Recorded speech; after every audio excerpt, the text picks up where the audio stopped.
بسم الله الرحمن الرحيم الحمد لله وحده والصلاة والسلام على من لا نبي بعده رب اشرح لي صدري ويسر لي أمري واحلل عقدة من لساني يفقهوا قولي ثم ما بعد السلام عليكم ورحمة الله وبركاته. Сабақ сулантабыз 6-чы қадам.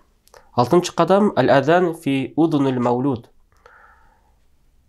Жаңы төрілген нәрестенің құлағына азан айту. Пайғамбар алейхиссалату вассаламдың хадисі, бұл хадисте Әби Рафи өз атасынан риваят қылады. Қала раайту Расулуллахи саллаллаху алейхи вассалама аздана фи удунул Хасан ибн Али хина валадатху Фатима бис-сала. Аллахның елшісі саллаллаху алейхи вассаламдың Фатима деген қызы Алинің ұлы Хасанды төрөгөндө ошол баласына құлағына азан айтқанын мен уктум дейді. Бұл хадисте имам Абу Дауд, имам Тирмизи риваят қылады. Имам Ан-Науави мындай бір нәрсені айтады. Қала жамаат мин асхабина, бізде ушундай Шафи мазхабындағы ғалымдар біздің жамаатта мындай деген сөз: юстахабба юаззин фи удунил юмна ва юқим фи удунил юсра. Мустахаб болып есептелінеді, жақшамал болып есептелінеді, оң құлағына азан айтып, сол құлағына қамат айтса дейді. Ханбал мазхабында ең жақсы оң құлағына, сол құлағына дебелі, жөнелі құлағына азан айтылады. Қандай болса дағы азан айтылу бала үшін өте чоң берекелі. Ибн Қайым рахимахулла мындай деген пайданы айтады. Бұл азандың сырында Аллах жақсы біледі, бірақ мындай нәрсе қамтылады деп ойлаймын. Анткени Аллаху акбар деп айтқанда, ең бірінші бала оққанда Аллахтың ұлылығын, Аллахтың биіктігін, Аллахтың күшін құлағы ең бірінші ұқсын деген. Андан кейін екі келмені, екі шахады, екі күбелікті қамтылусында ашхаду ла иляха иллаллах, ашхаду анна Мухаммад расулуллах.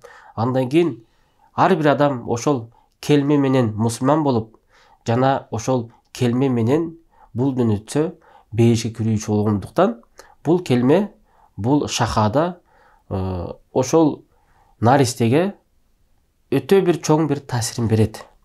Андан кийинки дагы бир нерсе, бұл наристеден шайтанды качырат дейт. Демек азан айтканда баладан шайтан качат экен. Азан айтуу балага бұл баланын атын коюш үчүн эмес. Азан айтуу деген бұл балага баланын құлағы ең бірінші ұққан нәрсе Аллахтың ұлылығы, Аллахтың жалғыздығы болсын деген мақсат екен. Кейбір адамдар ушундай түшүнүп алышы мүмкүн, азан айтып кел атын коеюн деди элек депчи. Жоқ, азан айтырып койсок болот, төрөлгөндө эле кийин атын жөн эле кое бересиздер. Ошол үчүн азан атын коюш үчүн азан айттыруу деген андай эреже жок. Шариятыбызда дагы айтылайм, эреже балага азан айтып жатқан мақсаты ең бірінші құлағына ұққан бұл Аллахтың ұлылығы, Аллахтың күштілігі, Аллахтың данышмандылығы, Аллахтың биіктігі. Анткени Аллаху акбар, Аллах бар нәрседен ұлық. Андайын Аллахтың жалғыздығы, кәлимат таухид, шахада, шаду ла иляха иллаллах, шаду Мухаммад расулуллах. Ана пайғамбардың елші екен. Ошол жөнді бала ұқса, бала ошол сөздер құлағына ең бірінші болса, бұл балаға жашоосуна көп деген берекелер береді. Аллах субхана ва тааля бардыбызга берекесин берсин. Балдарыңыздың жакшылыгын көрүңүздөр.